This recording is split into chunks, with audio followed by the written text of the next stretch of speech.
Hey guys, welcome back to the EA Sports FC 25 Chesterfield Korea mode. We are in the middle of January right now, and of course, the exit of our former midfielder Tiger Land. It's about to depart. I'll proudly call him a traitor. And by the way, I know that FC 26 is coming out in about 2.5 weeks. I believe 26th of September. I think I'll be away for a while, so I don't think I'll be doing my Arsenal career mode until a little bit later in October. So stay tuned for that, and hopefully for the rest of the series, I'll be doing more of a daily upload. I did mention this about it before, but with the time constraint coming up very quickly here, I don't know. I mean, hopefully I'm able to finish the series before the game comes out. That's my goal. So yeah, just so you know. But right here in today's episode, oh, it's gonna be a big one. Finally, Tiger Land is heading out the door, and he will be going to Brighton for 85 million pounds. I mean, that is certainly a lot of money for a player.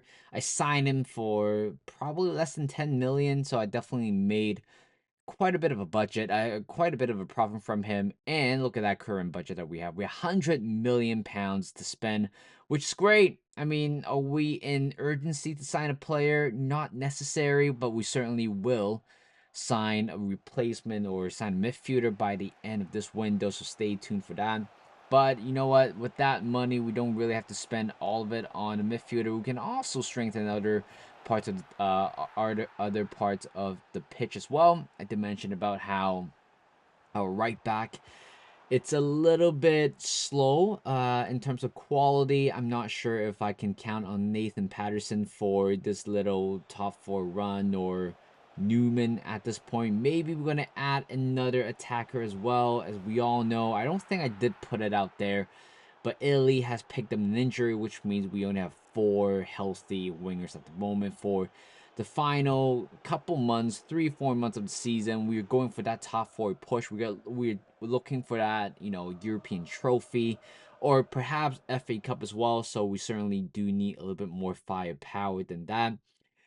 First game we got Arsenal away, actually at home, and we lost to Arsenal 2-0. I mean, I think it was a good goal initially by the number 11. I forgot his name. But Trossard still playing for Arsenal. In this game, I'm sure he is about 35-year old. He's certainly very old, but quality, technical wise, still has it in that player. And for the final game of the Europa League phase, we got Lask. Not sure what that team is. Heard of it before, but really don't remember where it's come from. Maybe, definitely European team. What I'm talking about. But we scored the first goal by Howe. Gregory Howe scored the first one later on. I mean, the quality between these two teams are way too great. Cameron Archer, starting for this game, belts that one into the bottom right corner to make it 2-0. And that is pretty much it for the second game today. And we also received a couple offers here for Arce. Arce, I'm not looking to sell him, but for Marcus Force, it is going to be an interesting one. I rejected a bit earlier to Manchester United, but this time I have decided to ship him to Benfica's, because I certainly don't want another former player of mine go to a Premier League club. So I was thinking about selling Force, but with that money, 22 million, at the end of the day, I signed him through a free agency market at the start of season 3. Right now, season 5 already. He is pretty much barely been used. I wouldn't mind just kind of sell him for a big profit and potentially bring in a replacement for him at a much cheaper cost.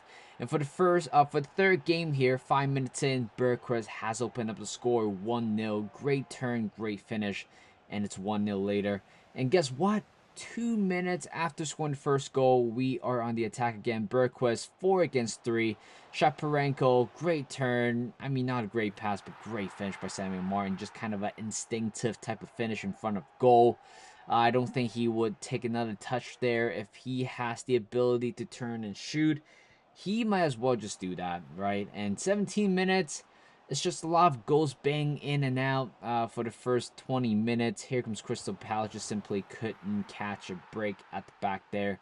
still struggling to keep a clean sheet against teams like Crystal Palace. No disrespect to them, they're a good team, but it's a team that we should be getting our clean sheet as well. And right here, 38 minutes in, here comes Signoni.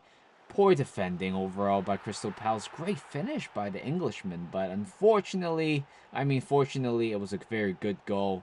But you got to question about Crystal Palace quality in terms of tracking back.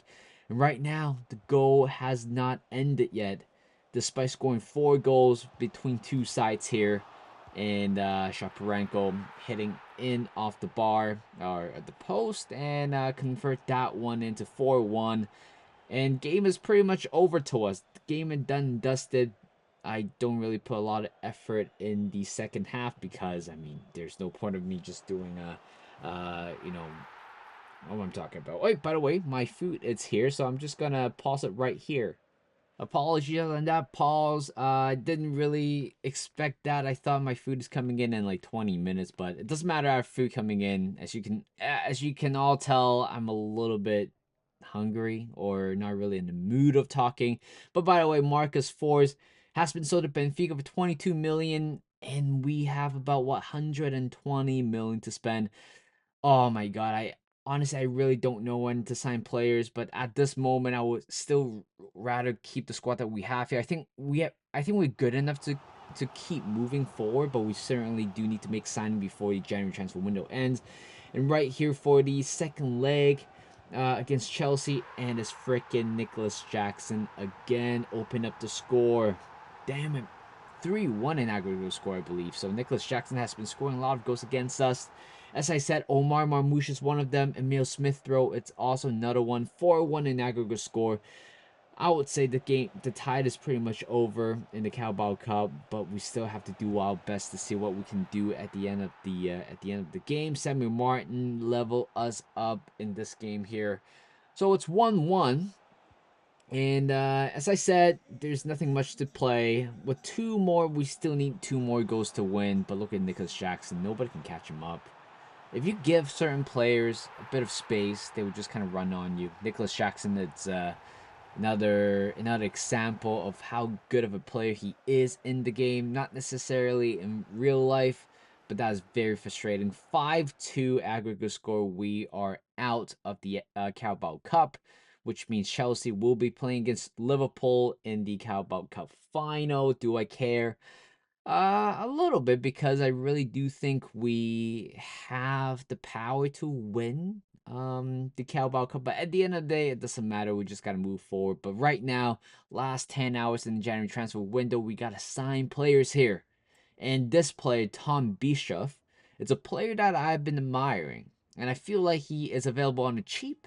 Market value is only 46 million pounds, but he is available for lower than that, 42 million pounds. And I just sent in the bid, and I was like, you know what? I need this guy into the team, and I know his wages is not the cheapest as possible, but we gotta increase that wage gap at one point, because we are good enough to invite players. So Tom Bischoff is the first player that we signed from Juventus, a German midfielder. That is our direct replacement for Tygo Land. And right here we got Connor Bradley. The reason why I signed him, obviously, I really do enjoy this player in real life and also in the game.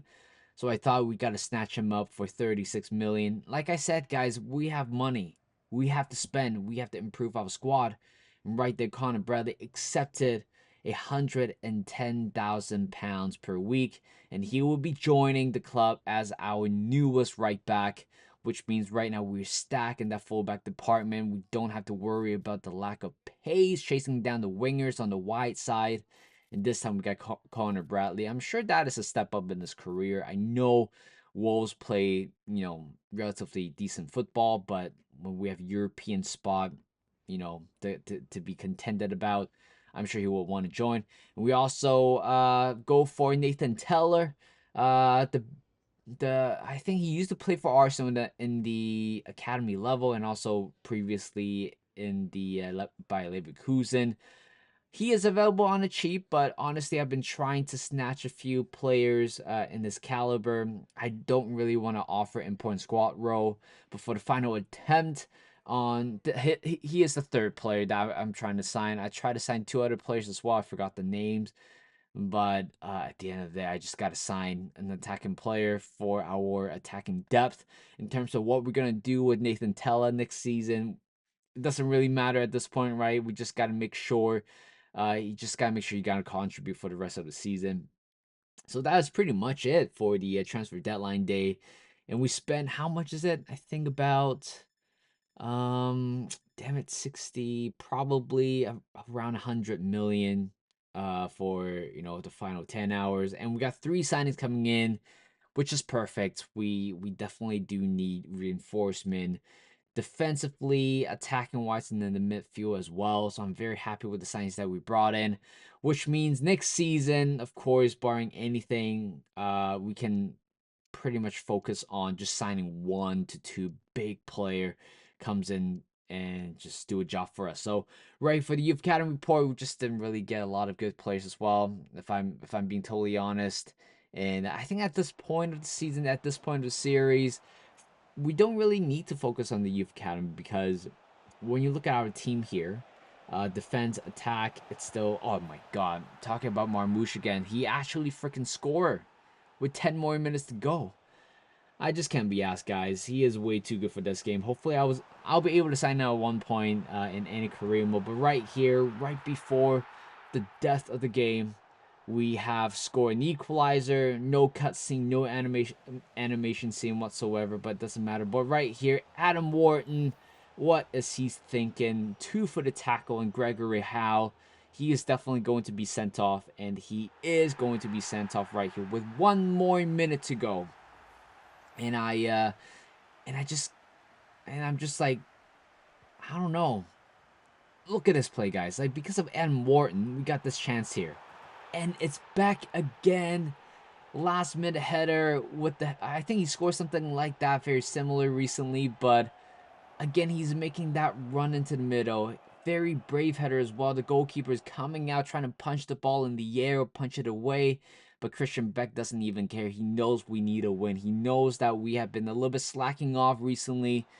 And, a win is finally paid off here. With 14 minutes to go for the final game today, we got Fulham. And here comes Samuel Martin. Blast that one behind the goalkeeper to score 1-0, 77 minutes in with about 13 minutes to go. That's a very good finish. But at the end of the day, we got our clean sheet. 1-0 is the final score, and that is not it.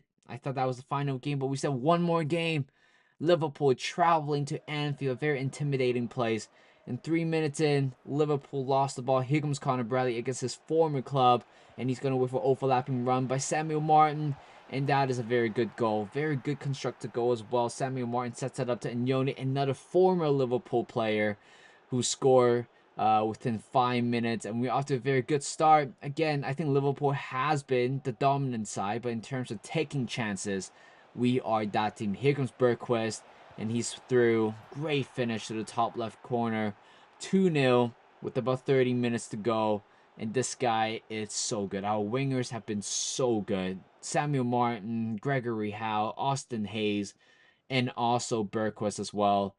I mean, I can't ask for much better wingers than those players. But that is pretty much it. We are qualified for the round of 16 of the Europa League. And of course, in terms of the Premier League, we are only 6 points away from sitting at first.